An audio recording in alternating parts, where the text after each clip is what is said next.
ભાવનગર મહાનગરપાલિકા દ્વારા આજે 4 સ્પા રદ થયેલ છે, તેમાં પોલીસ ખાતા દ્વારા નીલમબાગ પોલીસ સ્ટેશન દ્વારા અમને રિપોર્ટ આવેલ. એ રિપોર્ટ અંતર્ગત સ્થળ ઉપર દેહ વ્યાપાર અને ગેરકાયદેસર પ્રવૃત્તિ થતી હોય એના આધારે અમને સ્પાના લાયસન્સ રદ કરવા માટે રિપોર્ટિંગ કરેલ. એના આધારે અત્રેથી તુરંત જ સ્થળ તપાસ કરીને આ સ્પાના લાયસન્સ છે 4 રદ કરવામાં આવેલ છે. આ 4 સ્પામાં iconic spa, wellness spa, city centre Kalanala અને અવેડા આ 4 સ્પાના લાયસન્સ રદ કરેલ છે. અને આગામી સમયમાં પણ જો નીલમબાગ પોલીસ સ્ટેશન અથવા ભાવનગર શહેરના અન્ય કોઈ પણ પોલીસ સ્ટેશનથી અમને આવો રિપોર્ટિંગ થશે અને સ્થળ ઉપર જો ગેરરીતિ વ્યાપાર દેહની પ્રવૃત્તિ થતી હશે તો અત્રેથી ચોક્કસ કાર્યવાહી કરવામાં આવશે અને એના લાયસન્સ પણ રદ કરવામાં આવશે. સ્પા સેન્ટરોના સ્ટોક લાયસન્સ રદ કરવામાં આવ્યા છે, શું કહે છે?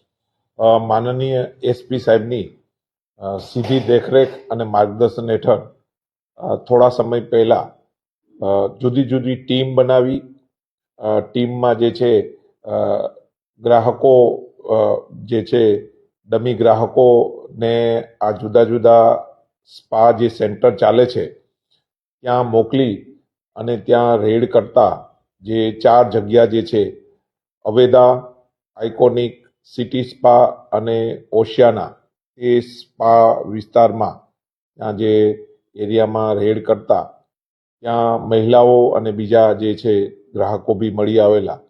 અને આ જે સ્પા જે છે તેની એમો એવી હતી કે બીએમસી કોર્પોરેશનમાંથી શોપ એક્ટ હેઠળના લાયસન્સો લઈ અને ત્યાં સ્પા ખોલી અને દેહ વ્યાપારની પ્રવૃત્તિ ચાલતી હોય જે અનુસંધાને અવારનવાર રજૂઆત થતી હોય રેડ કરવામાં આવેલા અને ગુના દાખલ કરવામાં આવેલા.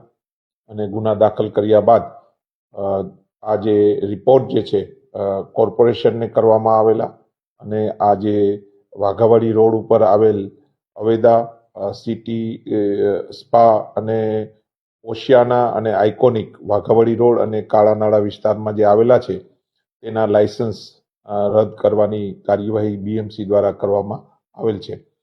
આજે સ્પા હેઠળ આ અનૈતિક જે વેપાર કરતા જે બી છે તેને માટે અત્યારે પોલીસ કાયદેસરની કાર્યવાહી કરવા માટે કટિબદ્ધ છે.